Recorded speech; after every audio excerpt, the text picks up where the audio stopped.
Todos los niños llegan al colegio con sueños por descubrir.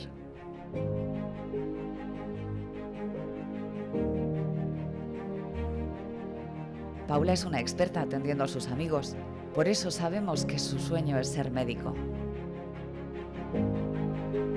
Diego siempre ha sido un protector de las causas justas. Cuando los mayores le quitan el balón a los pequeños en el recreo, siempre les defiende. Por eso sabemos que su sueño es ser abogado. Carla es una apasionada por los pequeños detalles. Por eso sabemos que su sueño es ser biotecnóloga.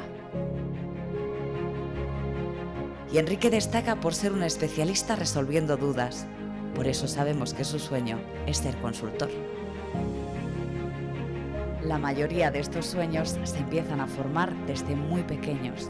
Y es aquí, en el colegio, donde los hacemos posibles.